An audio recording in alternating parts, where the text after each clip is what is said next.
When it comes to big, age-worthy Italian red wines, a lot of people think of Brunello di Montalcino, Barolo, Barbaresco, or maybe even Chianti Classico. But there are other great age-worthy reds in Italy. I've got 7 of them right here. We're going to blind taste them. I'm going to try to suggest which one is right for you. That's all coming up.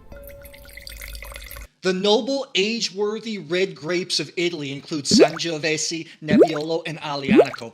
But there are some other grapes capable of producing powerful reds, and we have one right here, Sagrantino from Montefalco. Sagrantino is a big, late-ripening grape from Umbria, right in the center of Italy. It's the only region in Italy that's not bordered by the sea or a foreign country. Like Amarone, dry Montefalco Sagrantino is fairly new. In the past, Sagrantino was actually used to make sweet wines, passito wines. A lot of times they say that you need to age these wines for at least 10 to 20 years before they're approachable. The wines are typically really big, full-bodied, high alcohol. We're talking 15, 15.5, 16%, and big-time tannins. Some say they have the bouquet of Brunello di Montalcino with the tannins of Barolo. I'm not usually a guy for big, bold, high alcohol reds, but for some reason, I've always enjoyed Sagrantino. I was confused for a long time because when I started drinking wines made from this grape, they were labeled as Sagrantino da Montefalco. But in 2009, the Italian laws changed and they became Montefalco Sagrantino.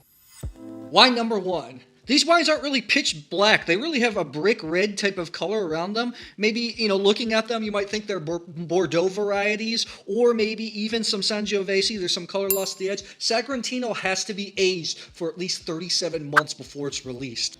First one has really nice aromas.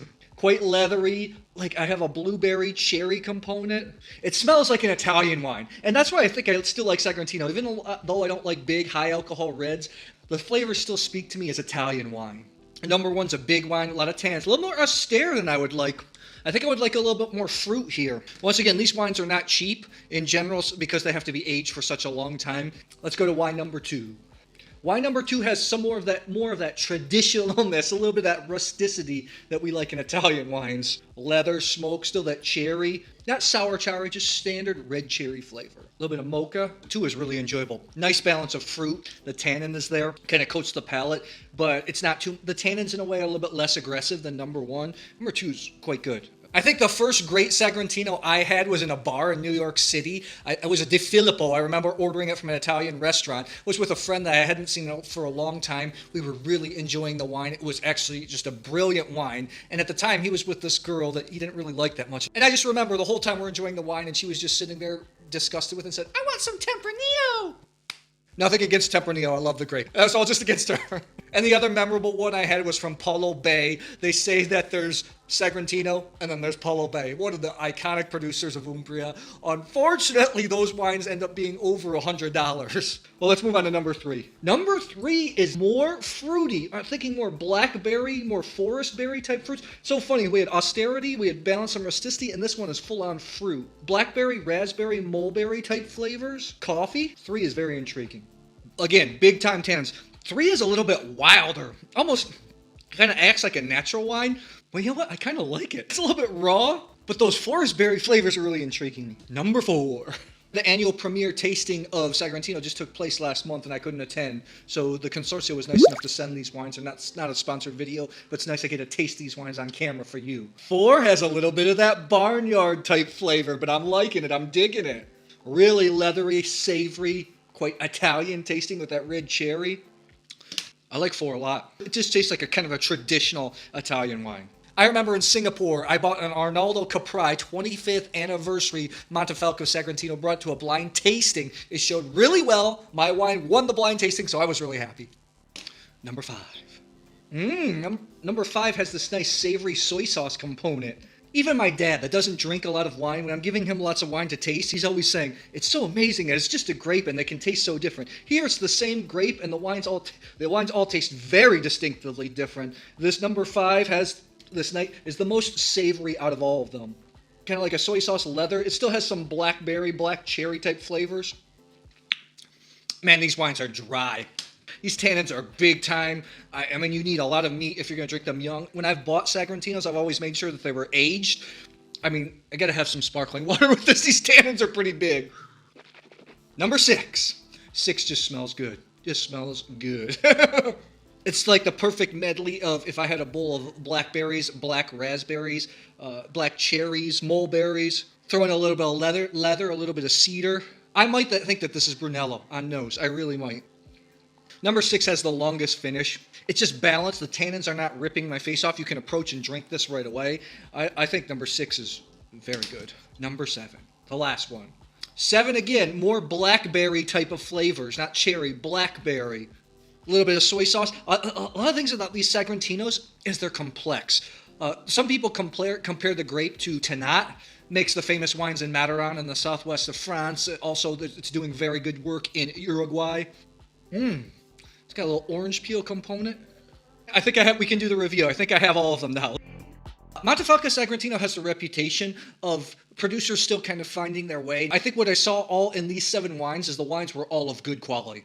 I didn't think there were any bad wines in the bunch. But then comes the issue of price. These wines are generally a little bit more expensive. At the low end, they're going to be $30. At the top end, over $100. So do people want to spend money on that? All I can say is when I've bought aged Sagrantino before in the past, it's always shown really, really well.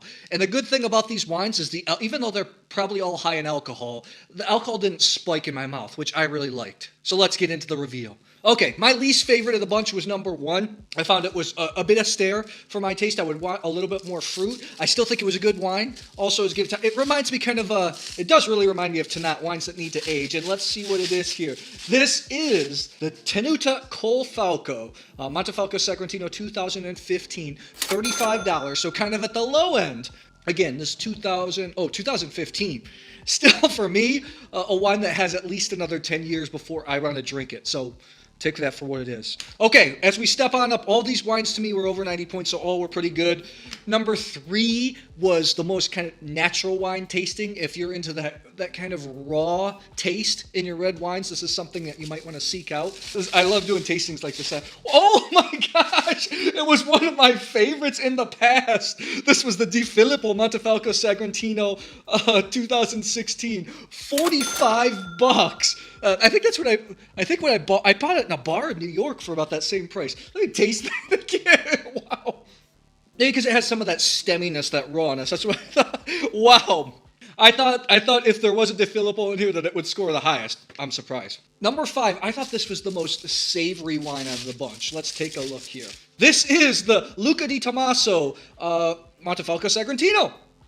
$35, 2016. I think this is really good. Savory, but not too austere. Still have the fruit. Won a gold medal at decanter. Not bad. $35. If you want to check out Sagrantino and you like some of those traditional Italian flavors, I think this is something that you should look at picking up. I like that a lot. Nice wine.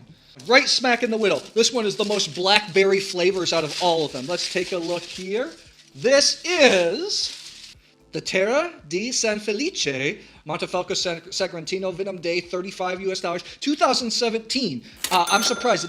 I mean, it was pretty tannic, but the tannins were decent for such a young Sagrantino. Not bad. Okay, we're coming up on the top 3. These top 3 I highly recommend. I liked all of them quite a bit.